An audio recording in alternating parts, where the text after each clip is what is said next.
ನಮಸ್ಕಾರ, ವಿವಿಸಿ ನ್ಯೂಸ್ಗೆ ಸ್ವಾಗತ. ನಾನು ತುಳಸಿ ಹರೀಶ್. ಇದು ಈ ಕ್ಷಣದ ಹೆಡ್ಲೈನ್ಸ್. ನನ್ನ ಕುಟುಂಬದ ತೇಜೋವಧೆಗೆ ಷಡ್ಯಂತ್ರ ನಡೆದಿದೆ. ಸತ್ಯವನ್ನ ಮುಚ್ಚಿಡಲು ಸಾಧ್ಯವಿಲ್ಲ. ಆದಷ್ಟು ಬೇಗ ಹೊರಬರಲಿದೆ. ಬಿಡುಗಡೆ ಬಳಿಕ ಸೂರಜ್ ರೇವಣ್ಣ ಫಸ್ಟ್ ರಿಯಾಕ್ಷನ್.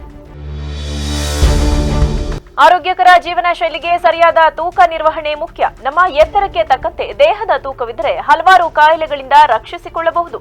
ದಕ್ಷಿಣ ವಲಯ ಡಿಐಜಿಪಿ ಡಾಕ್ಟರ್ ಎಂಬಿ ಬೋರ್ಲಿಂಗಯ್ಯ ಸಲಹೆ. ಅಡುಗೆ ಮನೆಯಲ್ಲಿ ಎಲ್ಪಿಜಿ ಸಿಲಿಂಡರ್ ಸೋರಿಕೆಯಾಗಿ ಸ್ಫೋಟ, ಮನೆಯಲ್ಲಿದ್ದ ದಂಪತಿಗೆ ಗಾಯ, ಮನೆ ಜಖಂ. ಹಾಸನ ತಾಲೂಕಿನ ಕಬ್ಬತ್ತಿ ಗ್ರಾಮದಲ್ಲಿ ಘಟನೆ. ನನ್ನ ಕುಟುಂಬ ಹಾಗೂ ನನ್ನ ವಿರುದ್ಧ ಷಡ್ಯಂತ್ರ ಮಾಡಿ ತೇಜೋವಧೆ ಮಾಡುವ ದುರುದ್ದೇಶದಿಂದ ಪ್ರಕರಣ ದಾಖಲಿಸಿದ್ದಾರೆ. ಸತ್ಯವನ್ನ ಮುಚ್ಚಿಡಲು ಸಾಧ್ಯವಿಲ್ಲ. ಆದಷ್ಟು ಬೇಗ ಹೊರಬರಲಿದೆ ಎಂದು ವಿಧಾನ ಪರಿಷತ್ ಸದಸ್ಯ ಸೂರಜ್ ರೇವಣ್ಣ ಹೇಳಿದ್ದಾರೆ. 2 ಪ್ರಕರಣದಲ್ಲಿ ಜಾಮೀನು ಸಿಕ್ಕದ ಹಿನ್ನೆಲೆಯಲ್ಲಿ ಪರಪ್ಪನ ಅಗ್ರಹಾರ ಜೈಲಿನಿಂದ ಇಂದು ಸೂರಜ್ ರೇವಣ್ಣ ಬಿಡುಗಡೆಯಾದರು.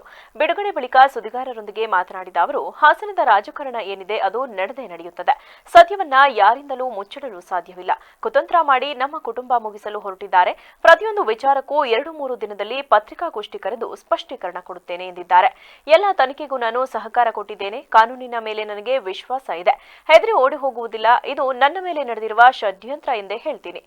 ಶಿವಕುಮಾರ್ ನನ್ನ ಕಾರು ಚಾಲಕ ಅಲ್ಲ. ನನಗೆ ಇರುವುದು ಲೋಕೇಶ್ ಒಬ್ಬನೇ ಕಾರು ಚಾಲಕ ಎಂದು ಅವರು ಸ್ಪಷ್ಟನೆ ನೀಡಿದ್ದಾರೆ. ಸತ್ಯನ ಜಾಸ್ತಿ ದಿನ ಮುಚ್ಚಿಡಕ್ಕಾಗಲ್ಲ. ಇವತ್ತೇನು ಸುಳ್ಳು ಆರೋಪಗಳನ್ನು ಮಾಡಿ, ಈ ಬೇಸ್ಲೆಸ್ ಅಲಿಗೇಷನ್ಗಳನ್ನ ಮಾಡಿ, ಈ ಷಡ್ಯಂತ್ರಗಳನ್ನ ಮಾಡಿ, ಕುತಂತ್ರ ಮಾಡಿ ನಮ್ಮ ಕುಟುಂಬನ ನನ್ನ ಮೇಲಾಗಲಿ ವೈಯಕ್ತಿಕವಾಗಿ ಇವತ್ತು ತೇಜೋವಧೆ ಮಾಡಬೇಕು ಅನ್ನೋ ದುರುದ್ದೇಶದಿಂದ ಇವತ್ತೇನು ಈ ಒಂದು ಪ್ರಕರಣ ಇವತ್ತು ದಾಖಲಿಸಿದ್ದಾರೆ. ಅದಕ್ಕೆಲ್ಲದಕ್ಕೂ ಸ್ವಲ್ಪ ಕೆಲವೇ ದಿನಗಳಲ್ಲಿ ಉತ್ತರ ಬರುತ್ತೆ. ನಾನು ಕೂಡ ಒಂದು 2-3 ದಿನದಲ್ಲಿ ನಿಮ್ಮ ಮಾಧ್ಯಮದಲ್ಲೇ ಬಂದು ಪ್ರತಿ ಒಂದು ವಿಷಯಕ್ಕೂ ಕೂಡ ಸ್ಪಷ್ಟೀಕರಣ ಕೊಡ್ತೀನಿ. ನಾವೇನದಕ್ಕೆ ಎದುರುಕೊಂಡು ಓಡೋಗಲ್ಲ. ಹಾಸನ ಜಿಲ್ಲೆ ಶಾಸ್ತ್ರೀಯ ಕನ್ನಡ ಅತ್ಯುನ್ನತ ಅಧ್ಯಯನ ಕೇಂದ್ರ, ಭಾರತೀಯ ಭಾಷಾ ಸಂಸ್ಥಾನ, ಉನ್ನತ ಶಿಕ್ಷಣ ಇಲಾಖೆ, ಶಿಕ್ಷಣ ಸಚಿವಾಲಯ, ಭಾರತ ಸರ್ಕಾರ, ಮಾನಸ ಗಂಗೋತ್ರಿ, ಮೈಸೂರು, ಶಾಲಾ ಶಿಕ್ಷಣ ಇಲಾಖೆ ಹಾಗೂ ಜಿಲ್ಲಾ ಕನ್ನಡ ಸಾಹಿತ್ಯ ಪರಿಷತ್ತು ಸಹಯೋಗದಲ್ಲಿ ಹಾಸನ ಜಿಲ್ಲಾ ಪ್ರೌಢಶಾಲಾ ಶಿಕ್ಷಕರಿಗಾಗಿ ಶಾಸ್ತ್ರೀಯ ಕನ್ನಡ ಪಠ್ಯಗಳ ಓದು ಮತ್ತು ಅರ್ಥೈಸುವಿಕೆ 4 ದಿನಗಳ ತರಬೇತಿ ಶಿಬಿರವನ್ನು ಹಮ್ಮಿಕೊಳ್ಳಲಾಗಿದೆ ಎಂದು ಕರ್ನಾಟಕ ಸರ್ಕಾರದ ಕನ್ನಡ ಅಭಿವೃದ್ಧಿ ಪ್ರಾಧಿಕಾರದ ಅಧ್ಯಕ್ಷ ಪುರುಷೋತ್ತಮ್ ಬಿಳಿಮಲೆ ತಿಳಿಸಿದರು. ಶಿಬಿರವನ್ನು ಉದ್ದೇಶಿಸಿ ಮಾತನಾಡಿದ ಅವರು, ಇವತ್ತಿನ ದಿನಮಾನಗಳಲ್ಲಿ ವಿಜಾತ ಸಾಹಿತ್ಯ ಮತ್ತು 20ನೇ ದಶಕದಲ್ಲಿ ನಡೆಯುತ್ತಿರುವ ಹೊಸತನಕ್ಕೆ ಅಗಾಧವಾದ ಅಂತರ ಸೃಷ್ಟಿಯಾಗಿದೆ. ಈ ಅಂತರದ ಸಲುವಾಗಿ ಹೊಸ ತಲೆಮಾರಿಗೆ ವಿಜಾತ ಸಾಹಿತ್ಯ ಅರ್ಥವಾಗದೆ ಕನ್ನಡ ದುರುಪಯೋಗವಾಗುತ್ತಿದೆ. ಇಂದು ನಾವು ಕನ್ನಡದಲ್ಲಿ ಉತ್ತಮವಾದ ಪದಗಳಿದ್ದರೂ 70% ಇಂಗ್ಲಿಷ್ ಪದಗಳನ್ನು ಬಳಕೆ ಮಾಡುತ್ತಿದ್ದೇವೆ. ಈ ಪರಂಪರೆ ಹರಿವಿಲ್ಲದೆ ವರ್ತಮಾನದ ಭಾಷೆ ದುರ್ಬಲವಾಗುತ್ತಿರುವುದರಿಂದ ಶಾಸ್ತ್ರೀಯ ಕನ್ನಡ ಪಠ್ಯಗಳ ಓದು ಮತ್ತು ಅರ್ಥೈಸುವಿಕೆ ಅಗತ್ಯವಾದ ಹಿನ್ನೆಲೆ ಶಿಬಿರವನ್ನು ಏರ್ಪಡಿಸಲಾಗಿದ್ದು, ಇಂತಹ ಕುಮ್ಮಟಗಳು ತಾಲೂಕಿನ ಎಲ್ಲ ಕೇಂದ್ರಗಳಲ್ಲಿ ಆಗಬೇಕೆಂದು ತಿಳಿಸಿದರು.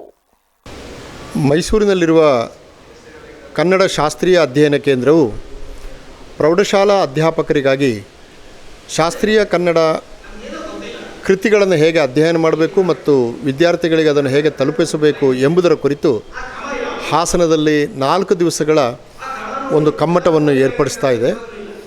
ಇದು ಬಹಳ ಮಹತ್ವದ ಸಂಗತಿ, ಮತ್ತೊಂದು ಮಹತ್ವದ ಘಟನೆ ಅಂತ ನನಗೆ ಯಾಕೆ ಅನ್ನಿಸ್ತದೆ ಅಂತಂದರೆ, ಇವತ್ತಿನ ದಿನಮಾನದಲ್ಲಿ ಕ್ಲಾಸಿಕಲ್ ಲಿಟ್ರೇಚರ್ ಅಥವಾ ಅಭಿಜಾತ ಸಾಹಿತ್ಯ ಅಂತ ನಾವು ಏನು ಹೇಳ್ತೇವೆ, ಅದಕ್ಕೂ ಮತ್ತು 21ನೇ ಶತಮಾನದ 2ನೇ ದಶಕದಲ್ಲಿ ಸಾಗುತ್ತಿರುವ ಹೊಸ ತಲೆಮಾರಿಗೂ ನಡುವೆ ಅಗಾಧವಾದಂಥ ಒಂದು ಅಂತರ ಸೃಷ್ಟಿಯಾಗಿದೆ.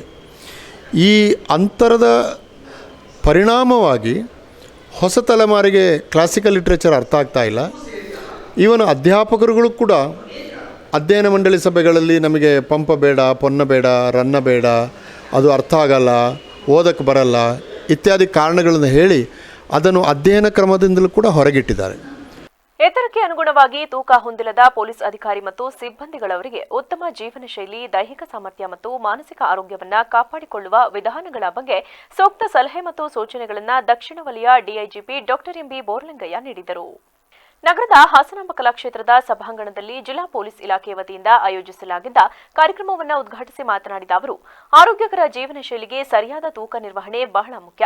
ನಮ್ಮ ಎತ್ತರಕ್ಕೆ ತಕ್ಕಂತೆ ದೇಹದ ತೂಕವಿದ್ದರೆ ಹಲವಾರು ಕಾಯಿಲೆಗಳಿಂದ ನಮ್ಮನ್ನು ನಾವು ರಕ್ಷಿಸಿಕೊಳ್ಳಬಹುದು.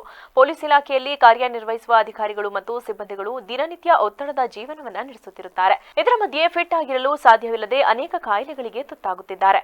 ಆದುದರಿಂದ ದಿನಚರಿಯ ಪಟ್ಟಿಗಳನ್ನು ಮಾಡಿ ದೇಹದ ತೂಕವನ್ನು ಕಡಿಮೆ ಮಾಡಿ ಉತ್ತಮ ಆರೋಗ್ಯವನ್ನು ಕಾಪಾಡಿಕೊಳ್ಳಿ ಎಂದು ತಿಳಿಸಿದರು. ನಮ್ಮ ಇಲಾಖೆಯಲ್ಲಿ ಸಿಬ್ಬಂದಿಗಳು ಮತ್ತು ಅಧಿಕಾರಿಗಳು ಅವರು ಫಿಟ್ನೆಸ್ ಮೇಂಟೈನ್ ಮಾಡುವಂಥದ್ದು ಮತ್ತು ಹೆಲ್ತನ್ನು ಒಂದು ಒಳ್ಳೆಯ ರೀತಿಯಲ್ಲಿ ಇಟ್ಕೊಂಡಿರೋಂಥದ್ದು ಭಾಳ ಮುಖ್ಯ ಆಗ್ತದೆ. ಅಂದರೆ ಅವ್ರಿಗೆ ಪರ್ಸ್ನಲ್ ಆ್ಯಂಡ್ ಫ್ಯಾಮಿಲಿಗೋಸ್ಕರನೂ ಹೆಲ್ತು ಮತ್ತು ಫಿಟ್ನೆಸ್ ಭಾಳ ಇಂಪಾರ್ಟೆಂಟು. ಜೊತೆಗೆ ಅವರ ಕಾರ್ಯಕ್ಷಮತೆಯನ್ನು ಡಿಪಾರ್ಟ್ಮೆಂಟಲ್ಲಿ ಜಾಸ್ತಿ ಮಾಡ್ಕೊಳ್ಳಿಕ್ಕೂ ಭಾಳ ಇಂಪಾರ್ಟೆಂಟ್ ಆಗ್ತದೆ. ಅದಕ್ಕೋಸ್ಕರ ನಾವು ಒಂದು ಸ್ಪೆಷಲ್ ಡ್ರೈವ್ ಆಗಿ ತೊಗೊಂಡು ಎಲ್ಲರಿಗೂ ಸಹ ಒಂದು ಆರೋಗ್ಯದ ದೃಷ್ಟಿಯಿಂದ ಕೆಲವು ಸಜೆಷನ್ಸ್ನ ಕೊಡಲಿಕ್ಕೋಸ್ಕರ, ಇನ್ಸ್ಟ್ರಕ್ಷನ್ಸ್ನ ಕೊಡಲಿಕ್ಕೋಸ್ಕರ, ಕೆಲವು ಅವೇರ್ನೆಸ್ ಥರ ಮಾಡಲಿಕ್ಕೋಸ್ಕರ ನಾವಿಲ್ಲಿ ಬಂದಿದ್ದೇನೆ. ನಾನು DIG ಈ ರೇಂಜ್ದು ಇದ್ದೀನಿ. ಇದ್ರ ಜೊತೆಗೆ ನಾನು ಪರ್ಸ್ನಲಿ ನಂದು ಪ್ರೊಫೆಷ್ನಲ್ ಕೋರ್ಸ್ ನಾನು ಡಾಕ್ಟರ್ ಆಗಿದ್ದೇನೆ.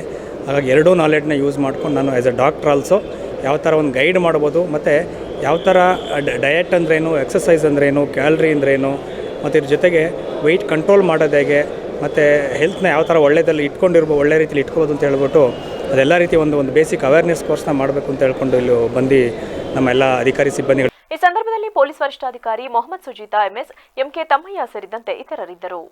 ಮಳೆಯಲ್ಲಿ ನೆನೆದು ಸ್ನಾಯುಗಳು ಮರಗಟ್ಟಿ ಸಾವಿನ ಮನೆಯ ಬಾಗಿಲು ತಟ್ಟುತ್ತಿದ್ದ ಮನೆ ತೊರೆದ ವೃದ್ಧೆಯೊಬ್ಬರನ್ನ ಪೊಲೀಸರು ರಕ್ಷಿಸಿ ಆಸ್ಪತ್ರೆಗೆ ದಾಖಲಿಸಿ ಮಾನವೀಯತೆ ಮೆರೆದರು. ಹಾಸನ ತಾಲೂಕು ಹಂಚಿಹಳ್ಳಿ ಗ್ರಾಮದವರು ಎನ್ನಲಾದ ಕಾಮಾಕ್ಷಿ ಎಂಬ ವೃದ್ಧೆ ಕಳೆದ 3 ದಿನಗಳಿಂದ ಪಟ್ಟಣದಲ್ಲಿ ಭಿಕ್ಷೆ ಬೇಡಿ ರಾತ್ರಿ ವೇಳೆ ಅಂಗಡಿಗಳ ಮುಂಭಾಗದಲ್ಲಿ ಮಲಗುತ್ತಿದ್ದರು. ಆದರೆ ಬೆಚ್ಚನೆಯ ಆಹಾರ, ಹಾಸಿಗೆ ಆರೈಕೆ ಬಯಸುವ ವಯಸ್ಸಿನ ಪತಿ ತೆರೆದ ಸ್ಥಳದಲ್ಲಿ ಮಲಗಿ ದಿನವಿಡೀ ಮಳೆಯಲ್ಲಿ ತೋಯುತ್ತಾ ಭಿಕ್ಷೆ ಬಿಡುತ್ತಿದ್ರು. ಆದರೆ ಇಂದು ಮಳೆಗಾಲ, ಚಳಿ ತಾಳಲಾರದೆ ಆಜಾದ್ ರಸ್ತೆಯ ಅಂಗಡಿಯೊಂದರ ಮುಂಭಾಗ ಕಾಲುಗಳ ಸ್ನಾಯುಗಳು ಮರಗಟ್ಟಿ ಕುಳಿತಲ್ಲೇ ಕುಳಿತಿದ್ದರು. ಇದನ್ನು ಗಮನಿಸಿದ ಸ್ಥಳೀಯರು ಪೊಲೀಸರಿಗೆ ಮಾಹಿತಿ ಮುಟ್ಟಿಸಿದರು. ಸ್ಥಳಕ್ಕೆ ಬಂದ 112 ಸಿಬ್ಬಂದಿ ಹಾಗೂ ಮಂಜುನಾಥ್ 108 ಆಂಬ್ಯುಲೆನ್ಸ್ ಕರೆಸಿ ವೃದ್ಧೆಯನ್ನ ಆಸ್ಪತ್ರೆಗೆ ದಾಖಲಿಸಿ ಮಾನವೀಯತೆ ಮೆರೆದರು. ಸೂಕ್ತ ಆಹಾರ ಆರೈಕೆಗಳಿಲ್ಲದೆ ವೃದ್ಧೆ ಬಳಲಿದ್ದು ಆಸ್ಪತ್ರೆಯಲ್ಲಿನ ಹೆಚ್ಚಿನ ಚಿಕಿತ್ಸೆ ನಂತರ ಚೇತರಿಸಿಕೊಳ್ಳುತ್ತಿದ್ದಾರೆ. ಅಡುಗೆ ಮನೆಯಲ್ಲಿ LPG ಸೋರಿಕೆಯಾಗಿ ಸಿಲಿಂಡರ್ ಸ್ಫೋಟಗೊಂಡ ಪರಿಣಾಮ ದಂಪತಿ ಗಾಯಗೊಂಡು ಮನೆ ಜಖಂಗೊಂಡ ಘಟನೆ ಹಾಸನ ತಾಲೂಕಿನ ಕಬ್ಬತಿ ಗ್ರಾಮದಲ್ಲಿ ನಡೆದಿದೆ. ರಘು, ಭವ್ಯ ಗಾಯಗೊಂಡ ದಂಪತಿ ಇಬ್ಬರನ್ನ ಹಿಂಸಾಸ್ಪತ್ರೆಗೆ ರವಾನಿಸಲಾಗಿದೆ. ಗ್ಯಾಸ್ ಸಿಲಿಂಡರ್ ಸ್ಫೋಟಗೊಳ್ಳುವ ಮುನ್ನವೇ ಮಕ್ಕಳು ಶಾಲೆಗೆ ತೆರಳಿದ್ದರಿಂದ ಅವರು ಅಪಾಯದಿಂದ ಪಾರಾಗಿದ್ದಾರೆ. ಗ್ಯಾಸ್ ಸಿಲಿಂಡರ್ ಸ್ಫೋಟ ರಭಸಕ್ಕೆ ಮನೆಯ ಹಂಚುಗಳು ಹಾರಿ ಹೋಗಿದ್ದು ಮನೆ ಸಂಪೂರ್ಣ ಜಖಂಗೊಂಡಿದೆ. ಹಲವಾರು ಬಾರಿ ಕರೆ ಮಾಡಿದರೂ ಅಗ್ನಿಶಾಮಕ ದಳದ ಕಚೇರಿಗೆ ದೂರವಾಣಿ ಸಂಪರ್ಕ ಸಾಧ್ಯವಾಗಿದ್ದರಿಂದ ಸ್ಥಳೀಯರು 3 ನಲ್ಲಿಯಲ್ಲಿ ನೀರು ಬಿಟ್ಟು ಪೈಪ್ ಬಳಸಿ ಬೆಂಕಿ ನಂದಿಸಿದ್ದಾರೆ. ಮಲೆನಾಡು ಭಾಗದಲ್ಲಿ 1 ವಾರದಿಂದ ಸುರಿದ ಧಾರಾಕಾರ ಮಳೆಗೆ ಹಲವು ಅವಾಂತರ ಸೃಷ್ಟಿಯಾಗಿದ್ದು, ಇದರ ಬೆನ್ನಲ್ಲೇ ಇದೀಗ ಭಾಗಶಃ ಕುಸಿದಿರುವ ಮನೆಯಲ್ಲೇ ತಾಯಿ ಮಗ ವಾಸ ಮಾಡುತ್ತಿರುವ ಕರುಣಾಜನಕದ ಸ್ಥಿತಿ ನಿರ್ಮಾಣವಾಗಿದೆ. ಹೌದು, ತಾಲೂಕಿನ ಬೆಳಗೋಡು ಹೋಬಳಿ ಉದೇವಾರ ಗ್ರಾಮ ಪಂಚಾಯಿತಿ ವ್ಯಾಪ್ತಿಯ ಹೊಸಕೊಪ್ಪಲು ಗ್ರಾಮದಲ್ಲಿ ವಾಸವಿರುವ ವಯಸ್ಸಾದ ತಾಯಿ ಹಾಗೂ ಅಂಗವಿಕಲನಾಗಿರುವ ಮಗ ಆತಂಕದಲ್ಲಿಯೇ ದಿನದೊಡುತ್ತಿದ್ದಾರೆ. ಗ್ರಾಮದ ಗಿಡ್ಡಮ್ಮನವರು ವಾಸ ಮಾಡುತ್ತಿರುವ ಹಳೆ ಮನೆ ಮಳೆ ಹಾಗೂ ಗಾಳಿಯ ಹೊಡೆತಕ್ಕೆ ಕುಸಿದು ಹೋಗಿದೆ. ಮನೆ ತುಂಬಾ ಹಳೆಯದ್ದಾಗಿದ್ದರಿಂದ ಕಳೆದ 5 ರಿಂದ 6 ವರ್ಷಗಳಿಂದ ಹೊಸ ಮನೆ ನೀಡುವಂತೆ ಗ್ರಾಮ ಪಂಚಾಯಿತಿ, ಜಿಲ್ಲಾಧಿಕಾರಿಗಳ ಜನಸ್ಪಂದನ ಕಾರ್ಯಕ್ರಮ ಸೇರಿದಂತೆ ಜನಪ್ರತಿನಿಧಿಗಳಿಗೆ ಅರ್ಜಿ ಸಲ್ಲಿಸಿದ್ದರೂ ಕೂಡ ಯಾರೂ ಕೂಡ ಕ್ಯಾರೆ ಎನ್ನದೆ ನಿರ್ಲಕ್ಷ್ಯ ವಹಿಸಿದ್ದಕ್ಕೆ ಇದೀಗ ಮನೆ ಸಂಪೂರ್ಣ ಕುಸಿದು ಬೀಳುವ ಹಂತಕ್ಕೆ ಬಂದು ತಲುಪಿದೆ. ಗಿಡ್ಡಮ್ಮನವರ ಪತಿ ಗಣೇಶ್ ಕಳೆದ 3 ವರ್ಷಗಳ ಹಿಂದೆ ತೋಟದ ಕೆಲಸಕ್ಕೆ ತೆರಳಿದ್ದ ವೇಳೆ ಕಾಡಾನೆಯೊಂದು ಅಟ್ಟಿಸಿಕೊಂಡು ಬರುವಾಗ ಆಯತಪ್ಪಿ ಬಿದ್ದು ನಿಧನರಾಗಿದ್ದಾರೆ. ಇತ್ತ ಗಿಡ್ಡಮ್ಮಗೆ 2 ಮಕ್ಕಳಿದ್ದು ಒಬ್ಬ ಪುತ್ರ ಉದ್ಯೋಗ ಅರಸಿ ಬೆಂಗಳೂರಿಗೆ ತೆರಳಿ ಅಲ್ಲೇ ವಾಸವಾಗಿದ್ದಾನೆ. ಮತ್ತೊಬ್ಬ ಮಗ ಸುರೇಶ್ ಚಿಕ್ಕ ವಯಸ್ಸಿನಲ್ಲಿ ಅಪಘಾತದಿಂದ ತೀವ್ರವಾಗಿ ಗಾಯಗೊಂಡು ಅಂಗವಿಕಲನಾಗಿದ್ದಾನೆ. ಅಂಗವಿಕಲ ಮಗನನ್ನ ನೋಡಿಕೊಳ್ಳಬೇಕಾದ ಅನಿವಾರ್ಯ ಪರಿಸ್ಥಿತಿ ಎದುರಾಗಿದೆ. 65ರ ವಯಸ್ಸಿನಲ್ಲಿ ನೆಮ್ಮದಿಯಾಗಿ ಜೀವನ ಸಾಗಿಸಬೇಕಾದ ವೃದ್ಧೆ ಹಾಗೂ ವಿಶೇಷಚೇತನ ಮಗ ಮನೆಗಾಗಿ ಅಂಗಲಾಚುತ್ತಿರುವುದು ಮಾತ್ರ ಶೋಚನೀಯ. ಇನ್ನಾದರೂ ಜನಪ್ರತಿನಿಧಿಗಳು, ಅಧಿಕಾರಿಗಳು ಈ ವೃದ್ಧೆಗೆ ವಸತಿ ಯೋಜನೆಯಲ್ಲಿ ಮನೆ ನಿರ್ಮಿಸಿಕೊಡಲಿ ಎಂಬುದು ನಮ್ಮ ಆಶಯ. ಒಂದು ಮನೆ ಈ ಥರ ತೊಂದರೆ ಆಗಿ ಮನೆ ಯಾವ ರೀತಿ ಇದೆ ಅಂತಂದರೆ, ಒಂದು ಪ್ರಾಣಿಗಳು ವಾಸ ಮಾಡೋಕ್ಕೂ ಯೋಗ್ಯತೆ ಇಲ್ಲ, ಅಷ್ಟೊಂದು ದುಸ್ಥಿತಿಯಲ್ಲಿದೆ. ಇಂಥ ಮನೆಯಲ್ಲಿ ರಾತ್ರಿ ನಿದ್ದೆ ಇಲ್ದಂಗೆ ಜೀವನ ಮಾಡ್ತಾಯಿದ್ದೀವಿ. ನಿದ್ದೆ ಯಾಕೆ ಇಲ್ಲ ಅಂತಂದರೆ ಎಲ್ಲಿ ಯಾವ ಕಡೆ ಮಲ್ಕೊಬಿಡು. ಇದು ಈ ಮಳೆಗಾಲದ ಗಾಳಿಗಂತೂ ರಾತ್ರಿ ಮತ್ತು ನಂಗೆ ಕಾಣ್ಬೇಕೇನೋ ಬಿದ್ದು ಗಾಯ ಆಯಿತು, ಮಲಗಿತ್ತಲೇ. ಮನೆ ಪರಿಸ್ಥಿತಿ ಸರ್ಕಾರ ಏನೇ ಯೋಜನೆ ಮಾಡಿದ್ರು ಮೂಲ ವ್ಯಕ್ತಿಗಳಿಗೆ ತಲುಪ್ತಾ ಇಲ್ಲ. ದಯವಿಟ್ಟು ಮಧ್ಯಾಹ್ನ ಶಾಶ್ವತ ಅಂಗವಿಕಲತೆ ಇರುವಂಥ ವ್ಯಕ್ತಿ ನಾನು. ಮನೆ ಕಟ್ಟಕ್ಕೆ ನಾನು ಅಶಕ್ತನಾಗಿದ್ದೀನಿ. ದಯವಿಟ್ಟು ನಂಗೆ ಮನೆ ಕಟ್ಕೊಡೋಕ್ಕೆ ಸಹಾಯ ಮಾಡಿ, ಹೆಲ್ಪ್ ಯಾರಾದ್ರೂ. ಅದು ಅದನ್ನೇ ಸರ್ಕಾರದ ಯೋಜನೆ ನಮ್ಗೆ ಯಾವುದೂ ಸಿಗ್ತಾ ಇಲ್ಲ. ಏನಾದ್ರು ಒಂದು ಕಾರಣ ಹೇಳಿ ಸಬೂಬೇಡಿ, ಅದು ಅಲ್ಲಿಗೆ ಸರಿ ಮಾಡ್ತಾರೆ. ಅದು ಮುಂದಕ್ಕೆ ಆಗ್ತಾನೆ. ಈ ಸಂದರ್ಭದಲ್ಲಿ ಸುರೇಶ್ ಮಾತನಾಡಿ, ಶಾಸಕರು ಉತ್ಸಾಹ ಯುವಕರಾಗಿದ್ದಾರೆ. ಉತ್ತಮ ಕೆಲಸ ಮಾಡುತ್ತಿರುವ ಬಗ್ಗೆ ದಿನನಿತ್ಯ ಪತ್ರಿಕೆಗಳಲ್ಲಿ ನೋಡುತ್ತಿದ್ದೇನೆ. ನಾನು ಹಾಗೂ ನನ್ನ ತಾಯಿ ತೀರಾ ಸಂಕಷ್ಟದಲ್ಲಿ ದಿನದೂಡುತ್ತಿದ್ದೇವೆ. ದಯವಿಟ್ಟು ಸರ್ಕಾರದಿಂದ ನಮಗೊಂದು ಮನೆ ನಿರ್ಮಿಸಲು ಸಹಾಯ ಮಾಡಿ ಎಂದು ಮನವಿ ಮಾಡಿದರು. ಆಲೂರು ಪಟ್ಟಣದ ಕೊನೆಪೇಟೆಯ ಬಿಕ್ಕೋಡು ರಸ್ತೆಯಲ್ಲಿರುವ ಸ್ಪನ್ಪೋಲ್ ಕಂಬ ಅಪಾಯದ ಅಂಚಿನಲ್ಲಿದ್ದು, ವಿದ್ಯುತ್ ಕಂಬ ಯಾವ ಕ್ಷಣದಲ್ಲಿ ಬೇಕಾದರೂ ಬೀಳಬಹುದಾದ ಪರಿಸ್ಥಿತಿಯಲ್ಲಿದೆ. ಹೌದು, ಈ ವಿದ್ಯುತ್ ಕಂಬ 11 ಮೀಟರ್ ಎತ್ತರದ ಸ್ಪನ್ ಪೋಲ್ ಆಗಿದ್ದು, ಇದರಲ್ಲಿ 11,000 ಕಿಲೋವ್ಯಾಟ್ ವಿದ್ಯುತ್ ಮಾರ್ಗ ಹಾಗೂ ಸೆಕೆಂಡರಿ ಮಾರ್ಗ ಹಾದು ಹೋಗಿದೆ. ಇದು ಬಿಕ್ಕೋಡು ಕಣತೂರು ಮಾರ್ಗದ ಸರ್ಕಲ್ ಆಗಿದ್ದು, ಈ ಸರ್ಕಲ್ನಲ್ಲಿ ಪ್ರತಿನಿತ್ಯ ನೂರಾರು ವಾಹನಗಳು ಓಡಾಡುತ್ತಿರುತ್ತವೆ. ಈ ವಿದ್ಯುತ್ ಕಂಬದಿಂದ 4 ದಿಕ್ಕಿಗೂ ವಿದ್ಯುತ್ ಮಾರ್ಗ ಹಾದು ಹೋಗಿರುವುದರಿಂದ ಈ ಕಂಬಕ್ಕೆ ಹೊಂದಿಕೊಂಡಿರುವ 16 ಕಂಬಗಳು ಮುರಿದು ಬೀಳುವ ಸಾಧ್ಯತೆಗಳಿವೆ. ಈ ಕಂಬವೇನಾದರೂ ಮುರಿದು ಬಿದ್ದರೆ ಪ್ರಾಣಹಾನಿ, ಆಸ್ತಿಪಾಸ್ತಿ ನಷ್ಟ ಆಗುವುದರ ಜೊತೆಗೆ ವಿದ್ಯುತ್ ಶಾರ್ಟ್ ಸರ್ಕ್ಯೂಟ್ನಿಂದಾಗಿ ಸಾವಿರಾರು ಮನೆಗಳ ಎಲೆಕ್ಟ್ರಾನಿಕ್ ಉಪಕರಣಗಳು ನಷ್ಟವಾಗಬಹುದು. ಆದುದರಿಂದ ಈ ಬಗ್ಗೆ ಅಗತ್ಯ ಕ್ರಮ ತೆಗೆದುಕೊಳ್ಳುವಂತೆ ಸಾರ್ವಜನಿಕರು ಮನವಿ ಮಾಡಿದ್ದಾರೆ. ಕಾವೇರಿ ಮತ್ತು ಹೇಮಾವತಿ ನದಿಯಿಂದ ಈ ಭಾಗದ ಬಹುತೇಕ ರೈತರಿಗೆ ಆಗುತ್ತಿರುವ ಅನ್ಯಾಯವನ್ನು ತಪ್ಪಿಸುವ ಸಲುವಾಗಿ ಲಕ್ಕೂರು, ಸೋಂಪುರ ಹಾಗೂ ಕಣಿಯಾರು ಬಳಿ ಏತ ನೀರಾವರಿ ಸ್ಥಾಪಿಸುವಂತೆ ಸರ್ಕಾರಕ್ಕೆ ಮನವಿ ಮಾಡುವುದಾಗಿ ಕಾಂಗ್ರೆಸ್ ಮುಖಂಡ ಎಂಟಿ ಕೃಷ್ಣೇಗೌಡ ಹೇಳಿದರು. ಅರಕಲಗೂಡು ತಾಲೂಕಿನ ರಾಮನಾಥಪುರದಲ್ಲಿ ತುಂಬಿ ಹರಿಯುತ್ತಿರುವ ಪೂರ್ಣ ಕಾವೇರಿ ಹೊಳೆಗೆ ಸೋಮವಾರ ಬಾಗಿನ ಅರ್ಪಿಸಿ ಸುದ್ದಿಗಾರರೊಂದಿಗೆ ಮಾತನಾಡಿದ ಅವರು, ಈ ಬಾರಿ ಉತ್ತಮ ಮಳೆಯಾಗಿ ನದಿಗಳು ತುಂಬಿ ಹರಿದು ರೈತರಿಗೆ ಹಾಗೂ ನಾಡಿಗೆ ಉಳಿತಾಗಿದೆ. ಆದರೂ ತಾಲೂಕಿನಲ್ಲಿ ಜೀವನದಿ ಕಾವೇರಿ ಹಾಗೂ ಹೇಮಾವತಿ ಹೊಳೆ ಹಾದು ಹೋದರೂ ಹೆಚ್ಚಿನ ಅನುಕೂಲವಾಗಿಲ್ಲ. ಈ ಭಾಗದ ರೈತರ ಜಮೀನುಗಳಿಗೆ ಸಮರ್ಪಕವಾಗಿ ನೀರುಣಿಸಲು ಸಾಧ್ಯವಾಗಿಲ್ಲ. ಪರಿಣಾಮವಾಗಿ ನದಿ ಮೇಲ್ಭಾಗದ ಸಾವಿರಾರು ಎಕರೆ ಸಾಗುವಳಿ ಜಮೀನು ನೀರಾವರಿ ಸೌಲಭ್ಯದಿಂದ ವಂಚಿತವಾಗಿ ಅನ್ನದಾತರಿಗೆ ಅನ್ಯಾಯವಾಗುತ್ತಿದೆ. ರೈತರ ಹಿತದೃಷ್ಟಿಯಿಂದ ಏತ ನೀರಾವರಿ ಯೋಜನೆ ಅನುಷ್ಠಾನಗೊಳಿಸುವಂತೆ ಮುಖ್ಯಮಂತ್ರಿ ಸಿದ್ದರಾಮಯ್ಯ ಮತ್ತು ಉಪಮುಖ್ಯಮಂತ್ರಿ ಡಿಕೆ ಶಿವಕುಮಾರ್ ಅವರಿಗೆ ಮನವಿ ಮಾಡುವುದಾಗಿ ತಿಳಿಸಿದರು. ಒಂದು ಅರೇಂಜ್ ಮಾಡಿದ್ರು ನಮ್ಮ ಎಲ್ಲ ಕಾರ್ಯಕರ್ತರುಗಳು ಸೇರಿ ಇವತ್ತು ಏನು ಬಾಗಿನ ಬಿಡಬೇಕು ಅನ್ನೋ ಒಂದು ಮನಸ್ಥಿತಿ ಇಟ್ಕೊಂಡಿದ್ರು. ಅದ್ರ ಬಗ್ಗೆ ಇವತ್ತು ಬಂದು ಕಾವೇರಿಗೆ ಮೊದಲನೇ ಸಾರಿ ನಾವು ಅರ್ಪಣೆ ಮಾಡಿದ್ವಿ. ಪ್ರತಿ ಸಾರಿನೂ ಇನ್ನು ವರ್ಷ ಈ ಒಂದು ಕಾರ್ಯಕ್ರಮವನ್ನು ನಡೆಸ್ಕೊಂಡು ಹೋಗ್ತೀವಿ. ಆದರೆ ಈ ಕಾವೇರಿಯಿಂದ ಹೆಚ್ಚಿಗೆ ಅನುಕೂಲ ನಮ್ಮ ತಾಲೂಕಿಗೆ, ಜನಗಳಿಗೆ, ರೈತರಿಗೆ ಅನುಕೂಲ ಆಗಬೇಕಿದು. ಏಕೆ ಅಂತಂದರೆ ಈಗ ನಮಗೆ ಕಡಿಮೆ ಆಗಿದೆ. ಈಗ ಹಾಸನ ಡಿಸ್ಟಿಕಲ್ಲಿ ಅರಕಲಗೂಡು ತಾಲೂಕಿಗೆ ಭಾರಿ ಕಡಿಮೆ ಆದಂಥ ಅನುಕೂಲ ಆಗಿದೆ ಕಾವೇರಿಯಿಂದ. ಅದರಿಂದ ಇನ್ನೂ ಹೆಚ್ಚಿಗೆ ಅನುಕೂಲ ಕಾವೇರಿ ಕೊಡಲಿ, ನಮ್ಮ ರೈತರಿಗೆ ಹೆಚ್ಚಿಗೆ ಅನುಕೂಲ ಮಾಡಿಕೊಟ್ಟು ಅವರಿಗೆ ಒಳ್ಳೆಯ ಸಮೃದ್ಧಿಯನ್ನು ಕೊಟ್ಟರೆ ಇನ್ನೂ ಹೆಚ್ಚಿಗೆ ಸೇವೆಗಳನ್ನ ಮಾಡೋಕ್ಕೆ ಅನುಕೂಲ ಆಗುತ್ತೆ ಅಂತ ಹೇಳ್ಬಿಟ್ಟು ಈ ಸಂದರ್ಭದಲ್ಲಿ ಇವತ್ತು ಎಲ್ಲ ಜನಗಳು ಇವತ್ತು ಒಳ್ಳೆ ಮಳೆ ಆಗಿದೆ. ಈ ವರ್ಷದಲ್ಲಿ ಒಳ್ಳೆ ಮಳೆ ಬೆಳೆ ಆಗಿದೆ. ಅದರಿಂದ ಜನಗಳು ಸಂತಸದಿಂದ ಇದ್ದಾರೆ. ಇನ್ನೂ ಸಹ ಹೆಚ್ಚಿನ ಒಂದು ಮಳೆ ಬೆಳೆ ಆಗಿ ಇನ್ನು ನಮ್ಮ ರೈತರುಗಳಿಗೆ ಅನುಕೂಲ ಆಗಲಿ ಅಂತ ಹೇಳಿ ಈ ಕ್ಷೇತ್ರ ಏನಾಗಿದೆ ರಾಮನಾಥಪುರ ಅಂತಂದರೆ, ಈ ಕ್ಷೇತ್ರದಲ್ಲಿ ರಾಮನಾಥಪುರ ಅಂತಂದರೆ ಒಳ್ಳೆ ಹೆಸರುವಾಸಿಯಾದ ದೇವಸ್ಥಾನ, ಅದು ಅಭಿವೃದ್ಧಿ ಮಾಡಬೇಕು ಅಂತ ಹೇಳ್ಬಿಟ್ಟು ನಮ್ಮ ಈ ಸಂದರ್ಭದಲ್ಲಿ ಮುಖಂಡರಾದ ಬಿಜೆ ರಾಮೇಗೌಡ, ಶ್ರೀಶೈಲ, ಗೋವಿಂದರಾಜು, ಚಿಕ್ಕಣ್ಣಶೆಟ್ಟಿ, ಕಾಂತರಾಜು, ಗಣೇಶ್, ರವೀಂದ್ರ, ನಾಗರಾಜು, ಕುಮಾರ್, ಯೋಗಣ್ಣ, ಮಂಜು, ಸುಬ್ರಹ್ಮಣ್ಯ ಸೇರಿದಂತೆ ಇತರರಿದ್ದರು. ಬಿಜೆಪಿ ತತ್ವ ಸಿದ್ಧಾಂತಗಳನ್ನು ಆಧರಿಸಿ ಜೆಡಿಎಸ್ ತೊರೆದು ಬಿಜೆಪಿ ಪಕ್ಷವನ್ನ ಸದ್ಯದಲ್ಲೇ ಸೇರ್ಪಡೆಯಾಗುತ್ತೇನೆ ಎಂದು ತಾಲೂಕು ಕನ್ನಡ ಸಾಹಿತ್ಯ ಪರಿಷತ್ತಿನ ಅಧ್ಯಕ್ಷ ಹಡೇನಹಳ್ಳಿ ಲೋಕೇಶ್ ತಿಳಿಸಿದರು. ಚನ್ನರಾಯಪಟ್ಟಣದ ಗದ್ದೆಬಿಂಡೇನಹಳ್ಳಿಯಲ್ಲಿರುವ ತಮ್ಮ ನಿವಾಸದಲ್ಲಿ ಮಾತನಾಡಿದ ಅವರು, ಬಿಜೆಪಿ ಪಕ್ಷದಲ್ಲಿರುವ ತತ್ವ ಸಿದ್ಧಾಂತಗಳು, ಹಿಂದುತ್ವ ಹಾಗೂ ಪಕ್ಷ ಸಂಘಟನೆ ಇವುಗಳನ್ನೆಲ್ಲ ಆಧರಿಸಿ ಮುಂದಿನ ದಿನಗಳಲ್ಲಿ ಜೆಡಿಎಸ್ ಪಕ್ಷವನ್ನ ತೊರೆದು ಬಿಜೆಪಿ ಪಕ್ಷವನ್ನ ಸೇರಲು ಮುಂದಾಗಿದ್ದೇನೆ. ಈ ಹಿನ್ನೆಲೆ ನನ್ನನ್ನು ಬೆಂಬಲಿಸುವ ಸಲುವಾಗಿ ಬಿಜೆಪಿ ಪಕ್ಷದ ಜಿಲ್ಲಾ ಅಧ್ಯಕ್ಷರು ಮತ್ತು ತಾಲೂಕು ಅಧ್ಯಕ್ಷರು ಹಾಗೂ ಇತರೆ ಪದಾಧಿಕಾರಿಗಳು ಇಂದು ನಮ್ಮ ನಿವಾಸಕ್ಕೆ ಆಗಮಿಸಿರುವುದು ಸಂತೋಷದ ವಿಚಾರವಾಗಿದೆ ಎಂದರು. ಹಿಂದೆ ಸದಾನಂದಗೌಡರು ನಮ್ಮ ಮನೆಗೆ ಬರಬೇಕಿತ್ತು, ಬೈಪಾಸ್ನಲ್ಲಿ ಹೋಗ್ಬಿಟ್ರು. ನಾವು ಮೈಮಣ್ಣ ಎಲ್ಲ ವ್ಯವಸ್ಥೆ ಮಾಡಿ ಹೊರಗಡೆ ಮಾಡಿತ್ತು. ನನಗೂ ಸ್ವಲ್ಪ ಗೊಂದಲದಲ್ಲಿದ್ದು, ಬಟ್ ನಂಬಿರೋರಿಗೆ ಮೋಸ ಮಾಡಿ ಹೊರಗಡೆ ಬರಬೇಕಲ್ಲ ಅನ್ನೋ ಒಂದು ಕಾರಣಕ್ಕೆ ನನಗೆ ನೌಕರ ಸಂಘದ ಅಧ್ಯಕ್ಷನ ಸಹಾಯ ಮಾಡುವಾಗ ಸಂದರ್ಭದಲ್ಲಿ ಸಹಾಯ ಪಡ್ಕೊಂಡಿದ್ದು. ಅದು ಇನ್ನೇನೋ ಬೇರೆ ಬೇರೆ ಕಾರಣಗಳು ನಮ್ಮ ಜೊತೆ ಸ್ನೇಹಿತರ ಕಾರಣಕ್ಕೆ ಅವತ್ತು ರೆಡಿ ಇದ್ದ, ಅವತ್ತು ಮಿಸ್ ಆಯಿತು. ಮತ್ತೆ ಏನೇನೋ ಕನ್ವಿನ್ಸ್ ಆಗಿ ಎಲ್ಲೇ ಉಳ್ಕೊಬಿಟ್ಟು ಇರಲಿ. ಎಲ್ಲವೂ ರಾಜಕಾರಣದಲ್ಲಿ ಇವೆಲ್ಲವೂ ಸರ್ವೇ ಸಾಮಾನ್ಯ. ಮಾನದಂಡರು ನಾವು ತುಂಬ ಸಲ ಪಾಪ ಒಂದು ದೊಡ್ಡ ಮನಸ್ಸು ಅಂದರೆ ಸಾರ್ ನನಗೇನು ಇಲ್ಲಿ ಪಕ್ಷ ಕಟ್ಟು ಕೆಲಸ ಮಾಡೋದು ಯಾರೇ ಬಂದರೂ ನಾವು ಯಾವತ್ತೂ ಅಡೆ ಹಾಕಿಲ್ಲ, ಎಲ್ಲ ಒಟ್ಟಿಗೆ ಕೆಲಸ ಮಾಡೋದು ಅಂತ ಹೇಳಿದ್ರು. ಗಿರೀಶ್ವರ ಜೊತೆ ಕೆಲಸ ಮಾಡಿದ್ರೆ, ರವಿಯವ್ರ ಜೊತೆ ಮಾತಾಡ್ತೀವಿ, ನೀವೆಲ್ಲ ಇಲ್ಲಿದ್ದೀರಿ. ನಮ್ಮ ಧರ್ಮೇಶ್ವರ್ ಸೇರಿದಂಗೆ ಉದ್ದೇಶ ಈ ನಮ್ಮ ಒಂದು ಓಟು ಈ ದೇಶಕ್ಕಾಗಿ ಹಾಕ್ಬೇಕು ಅನ್ನೋದು ಒಂದೇ ಮನಸ್ಥಿತಿಲಿ. BJP ಮೇಲೆ ನಾನು ದಳದಲ್ಲಿ ಇದ್ದೇನೆ ಸತ್ಯ. ತುಮಕೂರು ಜಿಲ್ಲಾ ವೀಕ್ಷಕನಾಗಿ ಚೆನ್ನಿಗಾಪುರ ಇದ್ರು 11 ಜನ MLAಗಳು ಸಾಹಿತ್ಯ ಪರಿಷತ್ನ 2ನೇ ಬಾರಿ ಇದು. ಬಟ್ ಅಧಿಕಾರ ಅಂತ ಅಲ್ಲ, ನಾವು ಕೆಲಸಗಾರ ಅಂತ ಹೇಳಿ ಕೆಲಸ ಮಾಡ್ಕೊಂಡು ಬಂದಂಥವ್ರು. ನಮ್ಮ ಉದ್ದೇಶ ಒಂದೇ, ನನ್ನ ಮೊದಲನೇ ಬೇಡಿಕೆ ಏನಿತ್ತು ಅಂದರೆ ನನಗೇನು ಅಧಿಕಾರ ಕೊಡಿ, ಅದು ಇನ್ನೇನೋ ಮಾಡಿ. ಈ ಸಂದರ್ಭದಲ್ಲಿ ಜಿಲ್ಲಾ ಬಿಜೆಪಿ ಪಕ್ಷದ ಅಧ್ಯಕ್ಷ ಸಿದ್ದೇಶ್ ನಾಗೇಂದ್ರ, ಜಿಲ್ಲಾ ಬಿಜೆಪಿ ಪ್ರಧಾನ ಕಾರ್ಯದರ್ಶಿ ರವಿ ಶೆಟ್ಟಿ, ಗಿರೀಶ್, ತಾಲೂಕು ಬಿಜೆಪಿ ಅಧ್ಯಕ್ಷ ರವಿ, ಬಿಜೆಪಿ ಮುಖಂಡರಾದ ಅಣತಿ ಆನಂದ್ ಸೇರಿದಂತೆ ಇನ್ನು ಮುಂತಾದವರು ಹಾಜರಿದ್ದರು. ಕರ್ನಾಟಕ ಗೋವಾ ನಡುವೆ ಭಾವನಾತ್ಮಕವಾದ ಸೇತುವೆ ಕಟ್ಟಿರುವ ಶ್ರೇಷ್ಠ ಕನ್ನಡಿಗರು ಶ್ಯಾಮ್ ಕೃಷ್ಣರಾಯರು ಎಂದು ಕನ್ನಡ ಸಾಹಿತ್ಯ ಪರಿಷತ್ ರಾಜ್ಯಾಧ್ಯಕ್ಷ ಡಾಕ್ಟರ್ ಮಹೇಶ್ ಜೋಶಿ ಬಣ್ಣಿಸಿದರು. ಅರ್ಕಲ್ಗೂಡು ಪಟ್ಟಣದ ಶಿಕ್ಷಕರ ಭವನದಲ್ಲಿ ಗಾನ ಕಲಾಭೂಷಣ ವಿದ್ವಾನ್ ಡಾಕ್ಟರ್ ಆರ್.ಕೆ. ಪದ್ಮನಾಭರವರ ಅಭಿಮಾನಿ ಬಳಗ ತಾಲೂಕು ಕನ್ನಡ ಸಾಹಿತ್ಯ ಪರಿಷತ್ತು ಸಂಯುಕ್ತಾಶ್ರಯದಲ್ಲಿ ಕನ್ನಡದ ಸಾಹಿತ್ಯ ಸಾರ್ವಭೌಮ ಡಾಕ್ಟರ್ ಅನಕೃ ಒಂದು ನೆನಪು ಅನಕೃ ಪ್ರಶಸ್ತಿ ಪ್ರದಾನದ ದಶಮಾನೋತ್ಸವ ಸಮಾರಂಭವನ್ನು ಉದ್ಘಾಟಿಸಿ ಮಾತನಾಡಿದ ಅವರು, ಶ್ಯಾಮ್ ಕೃಷ್ಣರಾಯರು ಮತ್ತು ಗಿರೀಶ್ ಕಾಯ್ಕಿಣಿಯವರು ಗೋವಾಕ್ಕೆ ಹೋಗಬೇಕಾದ್ರೆ ಕರ್ನಾಟಕ ಮತ್ತು ಗೋವಾ ಮಧ್ಯೆ ಸಿಗುವ ಸೇತುವೆ ಅಲುಗಾಡುತ್ತಿರುತ್ತದೆ. ಈ ವೇಳೆ ಕೃಷ್ಣರಾಯರು ಅಲುಗಾಡುತ್ತಿರುವ ಸೇತುವೆ ಬಿದ್ದರೆ ನಮ್ಮ ಗತಿಯೇನು ಎಂದಾಗ ಗೌರೀಶ್ ಕಾಯ್ಕಿಣಿಯವರು ಈ ಎರಡು ರಾಜ್ಯಕ್ಕೂ ನೀವು ಸೇತುವೆಯಾಗಿ ಇದ್ದಿರಲ್ಲ ಎಂದು ಹೇಳುತ್ತಾರೆ. ಆದರೆ ಕರ್ನಾಟಕ ಗೋವಾ ನಡುವೆ ಭಾವನಾತ್ಮಕವಾದ ಸೇತುವೆಯನ್ನ ಶ್ಯಾಮ್ ಕೃಷ್ಣರಾಯರು ಕಟ್ಟಿದ್ದಾರೆ. ಕೃಷ್ಣರಾಯರು ಗೋವಾದಲ್ಲಿ ಕೆಲಸ ಮಾಡಿದ್ರೂ ಕನ್ನಡದ ಬಗ್ಗೆ ಅಪಾರ ಕಾಳಜಿ ಹೊಂದಿದ್ದಾರೆ. ಇವರಿಗೆ ಪುರಸ್ಕಾರ ಮಾಡುವ ಮೂಲಕ ಪುರಸ್ಕಾರಕ್ಕೆ ಘನತೆ ಗೌರವ ತಂದುಕೊಟ್ಟಿದ್ದೀರಿ ಎಂದರು.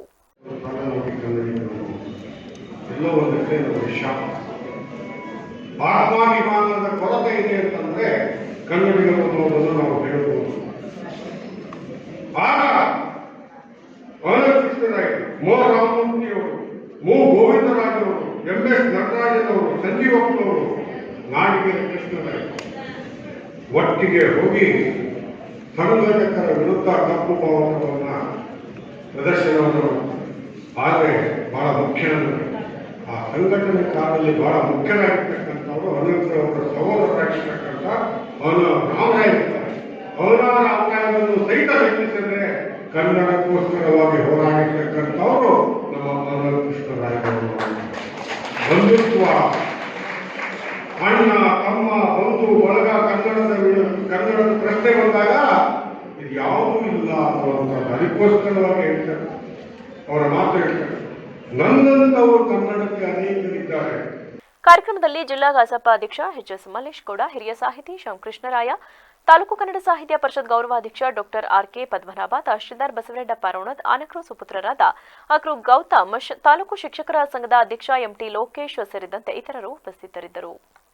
ಸಂಘಟನೆ ಹೆಸರಿನಲ್ಲಿ ದಲಿತ ಅಧಿಕಾರಿಗಳನ್ನ ಗುರಿಯಾಗಿಸಿ ಬೆದರಿಕೆ ನೀಡುತ್ತಿದ್ದ ಹಣ ವಸೂಲಿ ಮಾಡುತ್ತಿರುವ ಹಾಸನ ಜಿಲ್ಲೆ ಬೇಲೂರು ತಾಲೂಕಿನ ಕೋಡನಹಳ್ಳಿ ಗ್ರಾಮದ ಶಂಕರ್ ಎಂಬುವವರ ವಿರುದ್ಧ ಕಾನೂನು ಕ್ರಮ ಕೈಗೊಳ್ಳಬೇಕು ಎಂದು ಭೀಮರ್ಮಿ ಸಂಘಟನೆ ಸಂಸ್ಥಾಪಕ ರಾಜ್ಯಾಧ್ಯಕ್ಷ ಮತ್ತಿನ್ ಕುಮಾರ್ ಮನವಿ ಮಾಡಿದರು.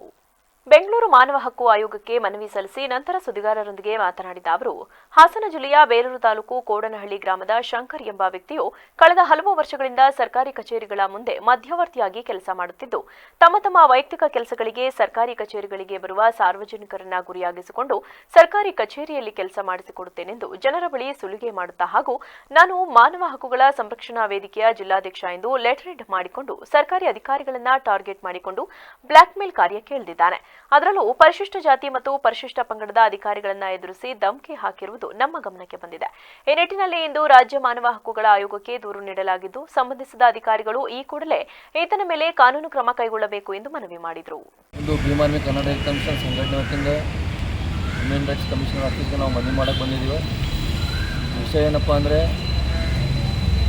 ಹಾಸನ ಜಿಲ್ಲೆಯ ಬೇಲೂರು ತಾಲೂಕಿನಲ್ಲಿ ಶಂಕರನ ಒಬ್ಬ ವ್ಯಕ್ತಿ, ನಾನು ಹ್ಯೂಮನ್ ರೈಟ್ಸ್ ಅಧ್ಯಕ್ಷ ಇದ್ದೀನಿ, ಜಿಲ್ಲಾಧ್ಯಕ್ಷ ಇದ್ದೀನಿ ಅಂತ ಜನರಿಗೆ ಮೋಸ ಮಾಡೋದು, ಹ್ಯಾಂಡಿಕ್ಯಾಪ್ ಇದ್ದವ್ರು ಮೋಸ ಮಾಡೋದು, ಆನಂತರ ಮೇನ್ ಯಾರು SC/ST ಸಮುದಾಯದವ್ರು ಇರ್ತಲ್ಲ, ಯಾವುದೇ ಡಿಪಾರ್ಟ್ಮೆಂಟಲ್ಲಿ, ಅದು ಪೊಲೀಸ್ ಡಿಪಾರ್ಟ್ಮೆಂಟಲ್ಲಿ, ಯಾವುದೇ ಒಂದು ಡಿಪಾರ್ಟ್ಮೆಂಟಲ್ಲಿ, ಆ ಎಲ್ಲ ಡಿಪಾರ್ಟ್ಮೆಂಟ್ ಇದ್ದಂಥ ದಲಿತರಿಗೆ ಅಷ್ಟೇ ಅವನು ಟಾರ್ಗೆಟ್ ಮಾಡ್ತಾನೆ. ಅವನು ನಿಜವಾಗ್ಲೂ ಅದಾನೋ ಏನಿಲ್ಲೋ ಅವನು ಸರಿಯಾಗಿ ಎನ್ಕ್ವೈರಿ ಮಾಡಬೇಕು. ಅದೇ ಉದ್ದೇಶ ಇಟ್ಕೊಂಡು ನಾವು ಹ್ಯೂಮನ್ ರೈಟ್ಸ್ ಆಫೀಸ್ ಮೇಲೆ ಕಂಪ್ಲೇಂಟ್ ಮಾಡೋಕ್ಕೆ ಬಂದಿದ್ವಿ. ಆನಂತರ DG ಆಫೀಸ್ಗೆ ನಮ್ಮ ಮೇಲೆ ಕಂಪ್ಲೇಂಟ್ ಮಾಡ್ತೀವಿ. DG ಆಫೀಸಲ್ಲಿ ಆ ಸಂಬಂಧಪಟ್ಟ ಅಧಿಕಾರಿಗಳು ಹಾಗೂ ಹಾಸನ ಜಿಲ್ಲಾ ಪೊಲೀಸ್ ವರಿಷ್ಠ ಅಧಿಕಾರಿಗಳು ಇವರು ಸಹಿತ ಅವನಿಗೆ ಸರಿಯಾಗಿ ಎನ್ಕ್ವೈರಿ ಮಾಡಬೇಕು. ಭೀಮ್ ಆರ್ಮಿ ಹಾಸನ ಜಿಲ್ಲಾಧ್ಯಕ್ಷ ಪ್ರದೀಪ್ ಎಚ್ ಮಾತನಾಡಿ, ಈಗಾಗಲೇ ಬೇಲೂರು ತಾಲೂಕಿನಾದ್ಯಂತ ಇರುವ ಕೆಲವು ಎಸ್ಸಿ ಎಸ್ಟಿ ನೌಕರರಿಗೆ ಮಾನಸಿಕವಾಗಿ ಕಿರುಕುಳ ನೀಡುತ್ತಿರುವ ಇವನು ಅಧಿಕಾರಿಗಳ ವೈಯಕ್ತಿಕ ಮಾಹಿತಿಗಳನ್ನು ಆರ್ಟಿಐನ ಅಡಿಯಲ್ಲಿ ಕೇಳಿ ಅಧಿಕಾರಿಗಳ ಮನೋಸ್ಥೈರ್ಯ ಕುಗ್ಗುವಂತೆ ಮಾಡುತ್ತಿದ್ದಾನೆ. ಅಧಿಕಾರಿಗಳಿಗೆ ಬ್ಲಾಕ್ ಮೇಲ್ ಮಾಡುತ್ತಾ ಮಾನಸಿಕವಾಗಿ ಕಿರುಕುಳ ನೀಡುತ್ತಿರುವ ಶಂಕರ್ನ ವಿರುದ್ಧ ಸೂಕ್ತ ತನಿಖೆ ನಡೆಸಿ ಕಾನೂನು ಕ್ರಮ ಜರುಗಿಸಬೇಕು, ಇಲ್ಲವಾದಲ್ಲಿ ಈತನ ವಿರುದ್ಧ ಪ್ರತಿಭಟನೆ ಮಾಡುವುದಾಗಿ ಎಚ್ಚರಿಕೆ ನೀಡಿದರು. ನಮಸ್ಕಾರ, ನನ್ನ ಹೆಸರು ಪ್ರದೀಪ್ ಅಂತ, Bhim army Hassan district president. So ಇವತ್ತು ಬೆಂಗಳೂರಿಗೆ ಬಂದಿರೋ ವಿಚಾರ ಏನಪ್ಪ ಅಂದರೆ, ನಮ್ಮ ಹಾಸನ ಜಿಲ್ಲೆಯ ಬೇಲೂರು ತಾಲೂಕಿನಲ್ಲಿ ಶಂಕರ ಅನ್ನೋನೊಬ್ಬ ದಲಿತ ಅಧಿಕಾರಿಗಳಿಗೆ ಎಲ್ಲ ಸರ್ಕಾರಿ ಇಲಾಖೆಗಳನ್ನು ಟಾರ್ಗೆಟ್ ಮಾಡ್ಕೊಂಡು ಅಲ್ಲಿಗೆ ಬರುವಂಥ ರೈತರುಗಳು ಸಾರ್ವಜನಿಕರನ್ನ ಟಾರ್ಗೆಟ್ ಮಾಡ್ಕೊಂಡು ಅವ್ರನ್ನ ಕೆಲಸ ಮಾಡಿಸ್ತೀನಿ ಅಂತ ಹೇಳ್ಬಿಟ್ಟು ಅವ್ರನ್ನೂ ಸುಲಿಗೆ ಮಾಡ್ತಾ ಆ ಇಲಾಖೆಗಳಂಥ ಅಧಿಕಾರಿಗಳನ್ನ ಬೆದರಿಸ್ಕೊಂಡು ಅದರಲ್ಲೂ ಪರಿಶಿಷ್ಟ ಜಾತಿ ಪರಿಶಿಷ್ಟ ಪಂಗಡದ ಅಧಿಕಾರಿಗಳನ್ನು ಜಾಸ್ತಿನೇ ಟಾರ್ಗೆಟ್ ಮಾಡ್ಕೊಂಡು ಅವ್ರಿಗೆ ತುಂಬ ತೊಂದರೆ ಕೊಡ್ತಾಯಿದೆ. ಆ ವಿಚಾರವಾಗಿ ಇವತ್ತು ನಾವು ಬೆಂಗಳೂರಿನ ಹ್ಯೂಮನ್ ರೈಟ್ಸ್ ಆಫೀಸ್ಗೆ ಕಂಪ್ಲೇಂಟ್ ಕೊಡೋಣ ಅಂತ ಬಂದಿದ್ವಿ. ಯಾಕಪ್ಪ ಅಂದರೆ ನಾನು ಹ್ಯೂಮನ್ ರೈಟ್ಸ್ನ ಜಿಲ್ಲಾಧ್ಯಕ್ಷ ಅಂತ ಹೇಳ್ಕೊಂಡು ಲೆಟರ್ ರೈಟ್ ಮಾಡ್ಕೊಂಡು ವಿಶ್ವಭೂಮಿ ಬಂದ ಸಂಘಟನೆಯ ಜಿಲ್ಲಾಧ್ಯಕ್ಷ ಅಂತ ಅದಕ್ಕೂ ಲೆಟರ್ ರೈಟ್ ಮಾಡ್ಕೊಂಡು ಅಧಿಕಾರಿಗಳಿಗೆ ತೊಂದರೆ ಕೊಡ್ತಾಯಿದೆ. ಆ ವಿಚಾರವಾಗಿ ಇವತ್ತು ಹ್ಯೂಮನ್ ರೈಟ್ಸ್ ಕಮಿಷನರ್ನ ಭೇಟಿ ಮಾಡಿ ಅವರಿಗೆ ಒಂದು ದೂರು ಕೊಡೋಣ ಅಂತ ಬಂದಿದ್ವಿ. ಈ ಸಂದರ್ಭದಲ್ಲಿ ಹಾಸನ ಜಿಲ್ಲಾ ಕಾರ್ಯದರ್ಶಿ ಪ್ರದೀಪ್ ಕುಮಾರ್ ಪಿಸಿ, ದಲಿತ ಸಂಘರ್ಷ ಸಮಿತಿ ಹಾಸನ ಜಿಲ್ಲಾ ಕಾರ್ಯದರ್ಶಿ ನವೀನ್ ಕುಮಾರ್, ವಕೀಲರಾದ ಸುನೀಲ್, ಗಂಗಾಧರ್ ಸೇರಿದಂತೆ ಮತ್ತಿತರರು ಹಾಜರಿದ್ದರು. ಟಿನರಸೀಪುರ ತಾಲೂಕು ಪಂಚಾಯಿತಿ ಸಭಾಂಗಣದಲ್ಲಿ ಹಮ್ಮಿಕೊಳ್ಳಲಾಗಿದ್ದ ತಾಲೂಕು ರೈತರ ಕುಂದುಕೊರತೆ ಸಭೆಯಲ್ಲಿ ತಹಶೀಲ್ದಾರ್ ಟಿಜೆ ಸುರೇಶ್ ಆಚಾರ್ ಹಾಗೂ ತಾಲೂಕು ಪಂಚಾಯಿತಿ ಇಒ ಸಿ ಕೃಷ್ಣ ಸೇರಿದಂತೆ ಅಧಿಕಾರಿ ವರ್ಗದ ಸಮ್ಮುಖದಲ್ಲಿ ಅತ್ಯಂತ ಯಶಸ್ವಿಯಾಗಿ ಜರುಗಿತು. ಸಭೆಯಲ್ಲಿ ಅತ್ಯಂತ ಪ್ರಮುಖವಾಗಿ ಬಹುತೇಕ ತಾಲೂಕು ಮಟ್ಟದ ಅಧಿಕಾರಿ ವರ್ಗ ಹಾಜರಿತ್ತು. ತಾಲೂಕಿನ ವಿವಿಧ ಭಾಗಗಳಿಂದ ಆಗಮಿಸಿದ ರೈತ ಮುಖಂಡರು ಹಾಗೂ ರೈತರು ತಮ್ಮ ಸಮಸ್ಯೆಗಳನ್ನು ಎಳೆಯಾಗಿ ಬಿಚ್ಚಿಟ್ಟು ಅಧಿಕಾರಿ ವರ್ಗದಿಂದ ಮಾಹಿತಿ ಪಡೆದರು. ಈ ಸಂದರ್ಭದಲ್ಲಿ ಸರ್ಕಾರಿ ಆಸ್ತಿಯನ್ನ ಬೇನಾಮಿ ವ್ಯಕ್ತಿಗಳು ಅತಿಕ್ರಮಿಸಿಕೊಂಡು ರೈತರು ತಮ್ಮ ಜಮೀನುಗಳಿಗೆ ಜಾನುವಾರುಗಳು ಹಾಗೂ ಕೃಷಿ ಸಲಕರಣೆಗಳನ್ನು ತೆಗೆದುಕೊಂಡು ಹೋಗದಂತೆ ತಡೆಯೊಡ್ಡುತ್ತಿರುವ ಬಗ್ಗೆ, ನಾಲೆಗಳ ಸ್ಥಿತಿಗತಿ, ಜಲಮಾಲಿನ್ಯ ಹಾಗೂ ಕುಡಿಯುವ ನೀರು ಸೇರಿದಂತೆ ಇನ್ನಿತರೆ ಸಮಸ್ಯೆಗಳ ಬಗ್ಗೆ ಚರ್ಚಿಸಲಾಯಿತು. ಈ ಸಂದರ್ಭದಲ್ಲಿ ತಹಶೀಲ್ದಾರ್ ಟಿಜೆ ಸುರೇಶ್ ಆಚಾರ್ ಅವರು ಮಾತನಾಡಿ, ಈ ಹಿಂದಿನ ರೈತರ ಸಭೆಗಳಲ್ಲಿ ಸ್ಪಷ್ಟವಾದಂತಹ ನಡಾವಳಿಯ ದಾಖಲೆಗಳು ಈಗ ಲಭ್ಯವಿರದ ಕಾರಣ ಇಂದಿನ ಸಭೆ ವಿಶೇಷ ಅರ್ಥ ಪಡೆದುಕೊಳ್ಳುತ್ತದೆ. ತಾವು ರಚನಾತ್ಮಕ ಪ್ರಶ್ನೆಗಳನ್ನು ಕೇಳುವ ಮೂಲಕ ನಮ್ಮಲ್ಲೇ ಪರಿಹರಿಸುವ ಕೆಲಸವನ್ನ ಅತ್ಯಂತ ಪ್ರಾಮಾಣಿಕವಾಗಿ ಮಾಡುತ್ತೇವೆ ಎಂದರು. ವರದಿ M Nagendra Kumar, ವಿವಿಸಿ news, T Narasipura. Taluk ರೈತರ ವಿಚಾರದಲ್ಲಿ ಹೆಚ್ಚು ಇತಿಹಾಸವನ್ನು ಹೊಂದಿರತಕ್ಕಂತಹ ಒಂದು ತಾಲೂಕು. ಕರ್ನಾಟಕ ರಾಜ್ಯ ರೈತ ಸಂಘ ಸ್ಥಾಪನೆ ಮಾಡಿದಂತಹ ಪುಣ್ಯಾತ್ಮರ ನಾಡಿದು. ಪ್ರೊಫೆಸರ್ ಎಂ ಡಿ ನಂಜುಂಡಸ್ವಾಮಿ ಅವರ ಜನ್ಮಭೂಮಿ. ವಿಚಾರಕ್ಕೆ ಸಂಬಂಧಪಟ್ಟಂತೆ ಬಹಳಷ್ಟು ಬಾರಿ ನನ್ನ ಈ ರೈತರ ಕುಂದುಕೊರತೆ ಸಭೆಯನ್ನ ಕರಿಬೇಕು ಅಂತ ಹೇಳಿ ಎಲ್ಲ ರೈತ ಮುಖಂಡರು ಕೂಡ ಮನವಿಯನ್ನ ಮಾಡಿದ್ರು. ಕಾರ್ಯಭಾರದ ಒತ್ತಡದಿಂದಾಗಿ ಅದನ್ನ ತಡವಾಗಿ ವಿಳಂಬವಾಗಿ ಈಗಲೂ ಕೂಡ ಅವ್ರನ್ನಲ್ಲಿ ನೀರಾವರಿ ಇಲಾಖೆ ಅಧಿಕಾರಿಗಳಿಗೆ ಮನವಿ ಮಾಡ್ತೀವಿ, ರೈತರನ್ನ ರಕ್ಷಣೆ ಮಾಡಬೇಕು. ಕಳೆದ ಸಾರಿ ಏನು ಬೆಳೆ ಬೆಳೆದನೆ ಬರಗಾಲಕ್ಕೆ ತುತ್ತಾಗಿ ಬರ ಪರಿಹಾರನೂ ಇಲ್ಲ, ಬೆಳೆ ನಷ್ಟನೂ ಇಲ್ಲ. ಈ ಒಂದು ಸಂಕಷ್ಟದಲ್ಲಿರ್ತಕ್ಕಂಥ ಮೇಲೆ ನಮ್ಮನ್ನು ಅವಲಂಬಿತ ಮಾಡಿ ಇಡೀ ದೇಶದ ಕೃಷಿನ ಬೇರೆ ದಿಕ್ಕು ತಗೊಂಡೋಗಿ ನಾವು ಪ್ರತಿಯೊಬ್ಬರು ಮನೆ ಬಾಗಿಲಿಗೆ, ಅಂಗಡಿಗಳ ಬಾಗಿಲಿಗೆ, ಕಂಪ್ನಿಗಳ ಬಾಗಿಲಿಗೆ ಕಾಯ್ಕೊಂಡು ನಿಲ್ತಕ್ಕಂಥ ಒಂದು ಇದನ್ನು ತಂದು ಇಟ್ಟಿರ್ತಕ್ಕಂಥದ್ದು ನಮ್ಗೆ ಭಾಳ ಆತಂಕಕಾರಿ ಬೆಳವಣಿಗೆ.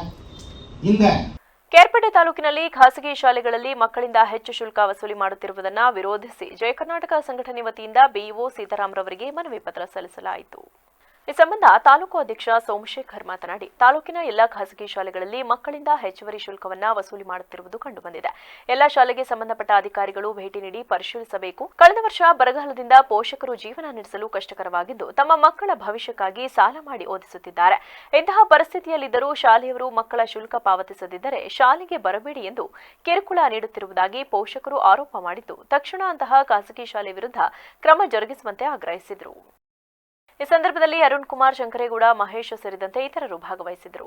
ವರದಿ ಮನು ಮಾಕವಳ್ಳಿ, ವಿವಿಸಿ ನ್ಯೂಸ್, ಕೇರ್ಪೇಟೆ.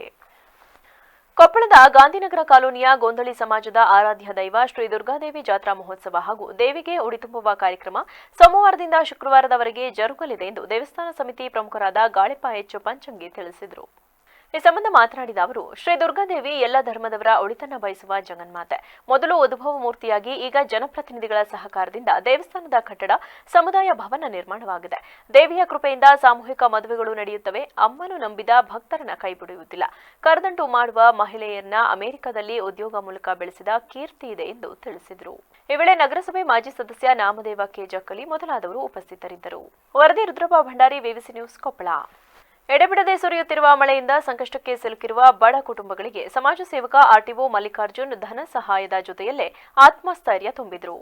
ಹಲವು ದಿನಗಳಿಂದ ಸುರಿಯುತ್ತಿರುವ ನಿರಂತರ ಮಳೆಗೆ ಕೆಆರ್ಪೇಟೆ ತಾಲೂಕಿನ ಕಸ್ಬಾ ಹೋಬಳಿಯ ಹರಿಹರಪುರ ಗ್ರಾಮದಲ್ಲಿ ರಾಮೇಗೌಡ, ಕರಿಗೌಡ, ಪ್ರಸನ್ನಕುಮಾರ್, ಗಣೇಶ್ ರವರು ವಾಸಿಸುತ್ತಿರುವ ನಿವಾಸಗಳು, ಗೋಡೆ ಮತ್ತು ಮೇಲ್ಛಾವಣಿಗಳು ಹಾನಿಗೊಳಗಾದ ಸ್ಥಳಕ್ಕೆ ಭೇಟಿ ನೀಡಿ ಪರಿಶೀಲಿಸಿ ಬಡ ಕುಟುಂಬಗಳಿಗೆ ತಮ್ಮ ಕೈಲಾದ ಧನ ಸಹಾಯ ನೀಡಿ ಆತ್ಮಸ್ಥೈರ್ಯ ತುಂಬುವ ಮೂಲಕ ಮಾನವೀಯತೆ ಮೆರೆದರು.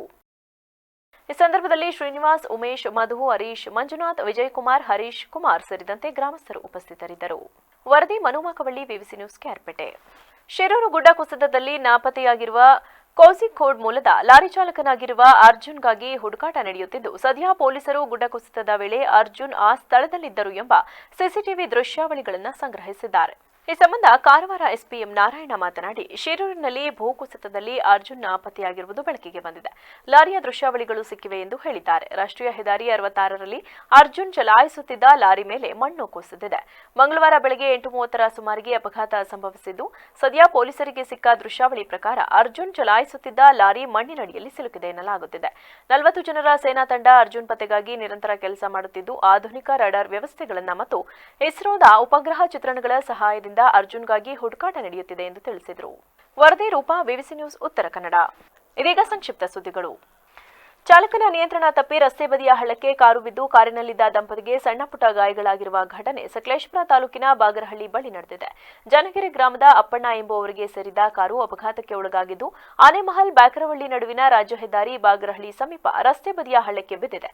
ಕೂಡಲೇ ಸ್ಥಳಕ್ಕೆ ಸ್ಥಳೀಯರು ಧಾವಿಸಿದ ಹಳ್ಳದಲ್ಲಿ ಸಿಲುಕಿಕೊಂಡಿದ್ದ ದಂಪತಿಯನ್ನು ರಕ್ಷಿಸಿದ್ದಾರೆ.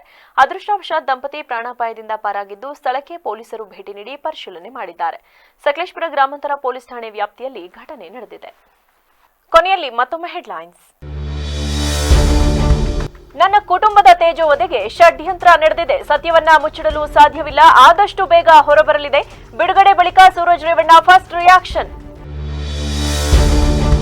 ಆರೋಗ್ಯಕರ ಜೀವನ ಶೈಲಿಗೆ ಸರಿಯಾದ ತೂಕ ನಿರ್ವಹಣೆ ಮುಖ್ಯ. ನಮ್ಮ ಎತ್ತರಕ್ಕೆ ತಕ್ಕಂತೆ ದೇಹದ ತೂಕವಿದ್ದರೆ ಹಲವಾರು ಕಾಯಿಲೆಗಳಿಂದ ರಕ್ಷಿಸಿಕೊಳ್ಳಬಹುದು. ದಕ್ಷಿಣ ವಲಯ ಡಿಐಜಿಪಿ ಡಾಕ್ಟರ್ ಎಂಬಿ ಬೋರ್ಲಿಂಗಯ್ಯ ಸಲಹೆ. ಅಡುಗೆ ಮನೆಯಲ್ಲಿ ಎಲ್ಪಿಜಿ ಸಿಲಿಂಡರ್ ಸೋರಿಕೆಯಾಗಿ ಸ್ಫೋಟ, ಮನೆಯಲ್ಲಿದ್ದ ದಂಪತಿಗೆ ಗಾಯ, ಮನೆ ಜಖಂ. ಹಾಸನ ತಾಲೂಕಿನ ಕಬ್ಬತ್ತಿ ಗ್ರಾಮದಲ್ಲಿ ಘಟನೆ. ಕ್ಷಣ ಕ್ಷಣದ ಸುದ್ದಿಗಾಗಿ ನೋಡ್ತಾ ಇರಿ ವಿವಿಸಿ ಟಿವಿ, ಸತ್ಯದ ಕಡೆ ನಮ್ಮ ನಡೆ.